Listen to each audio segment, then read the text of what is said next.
can you both talk about what appealed to you about the role and the film? I heard about Beastly, and I sat down with Daniel Barnes, the director, and he had a whole storybook of everything that he wanted to do with it.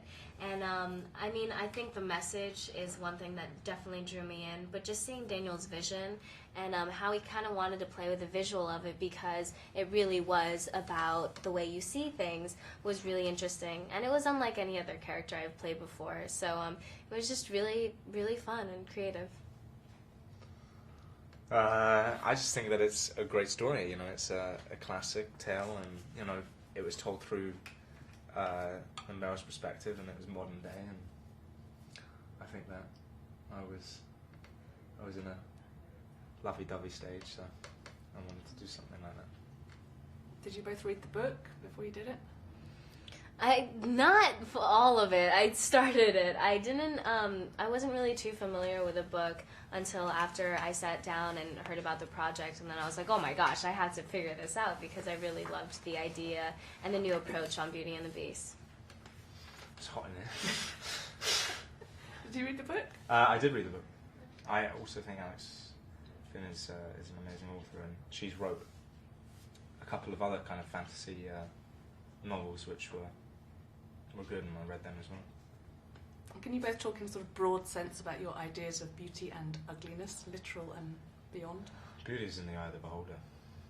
You can talk to the high heavens and what you think is beautiful, but whatever I say and whatever she says or whatever you say, it's all going to be different, I think. Yeah, one really great thing that I saw from this movie, and that really made me realize it, is that you have to love yourself before you can love anyone. And I think that's one thing that's really forgotten about. And it's really great because through somebody else, he slowly, and my character as well, slowly starts to love themselves and truly embody who they are, and not being afraid of that. I mean, the subject matter is so important for young people today. I mean, what are your thoughts on this looks-obsessed society? I mean, obviously your business, but the world in general. I think it's just really, really important to stay true to who you are. And it's really hard because everybody is so obsessed with vanity and the way that they look. And especially in Hollywood, you know, teenagers look up to all these actresses and they seem so glamorous, but what they don't realize is there's a whole team that gets people to look the way that they look. And the reason why they are there is because they're true to themselves and they love themselves. And I think it's just really important to look past the external point of sight and just really look at what's underneath, because that's where the true beauty beholds. And you? Yeah, ditto. No. No, I don't get away with that one, do I? No, it's so you know, I think it's good to feel good about yourself and to look good, and you know, we're not discrediting and saying that beauty's, you know, skin deep. You know, I think that you should feel good about yourself and feel healthy, and if you love yourself, then you can let others love you, I think. Was there a moment in your lives when you really learnt about inner beauty and how important that is? Yeah, on this movie, you know, reading the script, and I, you know, I'm in 5.5 hours of prosthetics every day, and I completely transformed. So you kind of have to get to know yourself in a different way. So how much of that was putting on and how much was taking off makeup? What was the process? It was 4.5, 5 hours putting on and an hour taking off. And then if we did full body, it was like 8.5 hours, 9 hours. So did that transform you mentally too, that Oh process? yeah, oh yeah. Yeah, you kind of go through this process, and 2 hours in, you're like, okay, I've been sitting in a chair for 2 hours, and then you kind of go into this stage where you're reading your lines, and then you become this different person by the 3rd hour, and by the 4th hour, you're like, where am I? And you kind of sit out of the chair, and it's been like 4.5 hours, 5 hours, and you've already been awake for 5 hours, and so you go on set, and everyone's just like coming onto set, setting up, and you're there ready to go. And I think though you get tired quicker though.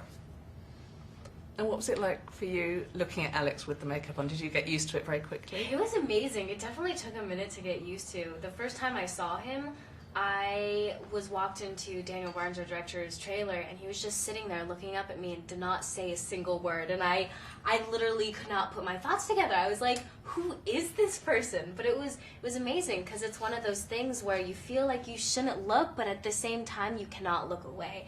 And it was just fascinating, and I found it really beautiful. Do you really think this film is going to have an effect on young people? We hope. Yeah, you can only hope, you know, I mean, you have to be open to the message, and I hope that they get to take away from it what I did, and that really is to look past the outside and really try to see people as for who they truly are, because that's more exciting too, you know, you get to meet so many new people that you wouldn't if you're open to it.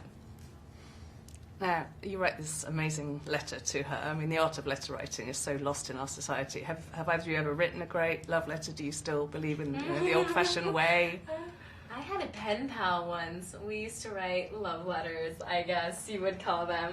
But, I mean, it's a beautiful thing, you know, especially now. It's like you got your iPad, you got your iPhones, Blackberries. Technology is such a big part of our society that when you get to step back and actually put a pen to paper, it feels like a really artistic thing. And you? I've never had a pen pal, but they sound very fun. Let's put it that way. And yeah, no, I mean, I don't know. I think when we're in school and we write and we come out and then we realise that you don't need to have a pen. You can type or you can use your iPad. So it's kind of a new experience, but kind of disappointing that we don't use our old-fashioned ways. And just quickly, finally, what do you both find ugly in this world? I mean, I'm not necessarily talking about physical things, but, you know, what's a real turn-off? Oh man.